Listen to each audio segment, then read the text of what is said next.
In Maple Valley, Hazel Pinebottom runs South Pine Market. Today it's apples and pumpkins, but her stand changes with the seasons. Let's build it together. To get started, I'll be using simple supplies, basic tools, and Elmer's glue wall.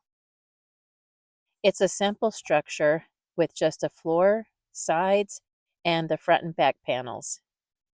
I covered the base with masking tape first to help prevent warping, then added strips of cardstock for planks. Here I'm making some fake cabinets from corrugated cardboard and cardstock. They don't open, it just gives a look of storage inside. Here's how the finished cabinets look after painting and adding hardware. I also tried a bit of weathering for age. I glued small strips of cardboard as spacers on the back.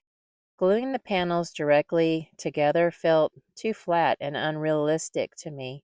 I marked where the floor and the sides will go, and I glued the cabinet inside those lines. Her parents built the stand to last. Hazel wants to take care of things just the way her parents taught her.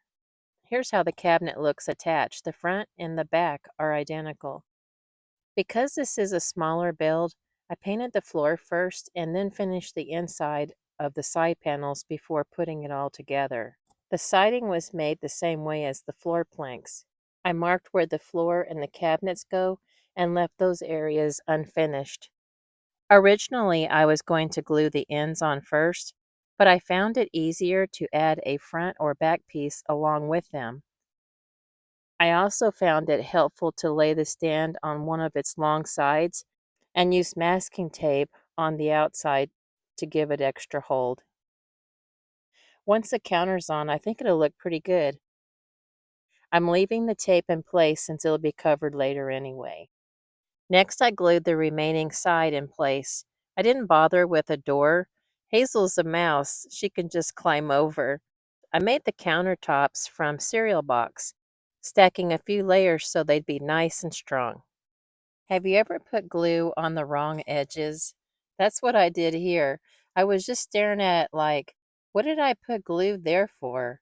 I had to laugh at myself. Hazel works alone, steady and reliable, just the way the market's always been. I wanted to cover the raw foam board edges, so I built little posts using foam board and cardstock. On the short end, what I'll call the back for now on, I trimmed the post at an angle so the roof will sit correctly. For the awning, I started with foam board covered in cardstock, and I scraped it up with my X-Acto knife so it would match the rest of the weathered wood. Then I added a scallop strip along the front edge to give it that classic awning look. Hazel will be glad to have some shade for her customers. Here's the awning finished. This is the point where I painted it since it's easier before it's glued on. The brackets are just cardstock stacked and glued in layers to get the right thickness. I glued the larger brackets to the front of the stand so the awning has something to rest on. Hazel's no nonsense. She expects every piece of her stand to be as solid as the day her parents built it. I'm gluing the awning on here. The market itself has been in Hazel's family for years, passed down when her parents couldn't run it any longer. Now for the top front piece. I built it the same way as the other sections, from foam board wrapped in cardstock. It fits right above the awning. This is also where Hazel's sign will eventually go. Hazel's proud of her market. She feels her sign is welcoming and is easily seen from the road. To finish the inside of the windows, I glued on thin strips of cardstock to hide the raw edges. For the vertical planks on the sides, I started with cardstock the same size as the side panels. You will have to cut little pieces for the ends. And then I cut it into strips, removing the window opening as I went along. You may want to use a brush to spread your glue. I usually just use my finger. I forgot to put down masking tape first, but I don't think it's going to warp too much. I try to leave a little tiny gap between each plank to give it that realistic look. Hazel's already looking forward to winter when her growing season slows down and she can start planting next year's spring crops. I'm really happy with the way the weathering came out here. Under the counters, I switched it up and ran the planks horizontally instead. I think it feels more interesting this way. This is also the best time to finish painting the exterior. After weathering the rest of the brackets, I glued them in place evenly spaced under the counters. Hazel's not much of a talker at the market, but if you ask her about soil or seeds, she'll go on for ages. I almost didn't add these brackets, but I'm glad I did. They sure break up the space and make it look more realistic. The roof base is just a few layers of cereal box I glued together and held in place with masking tape until the glue set.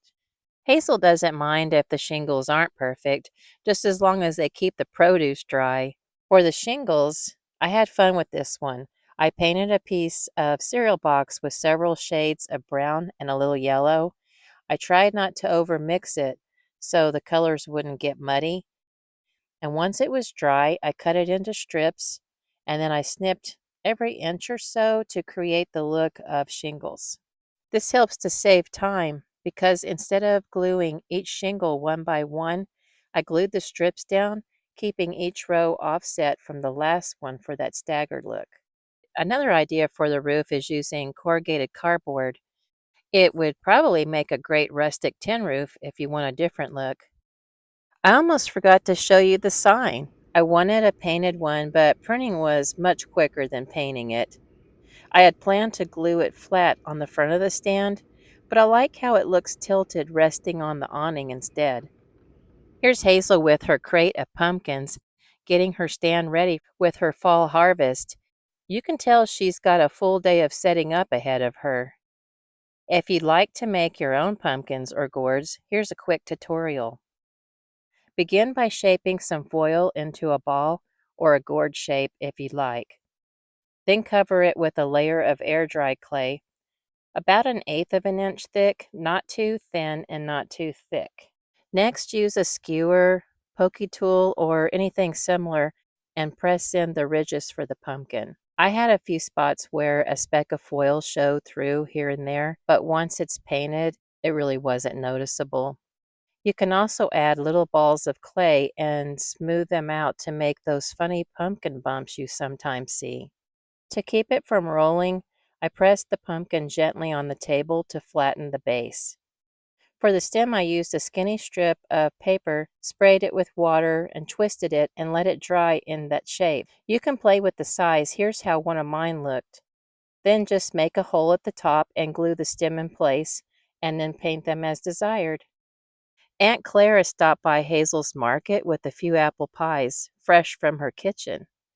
Hazel was quick to ask for more pies. Those pies never last long around here. Aunt Clara left with a few sacks of apples to bake the next batch. With the stand ready for the season, Hazel's Market is open for business. Thanks for spending time in Maple Valley with me today. If you'd like to try making Aunt Clara's pies yourself, that video is coming up next time. Thank you so much for watching. See you next time.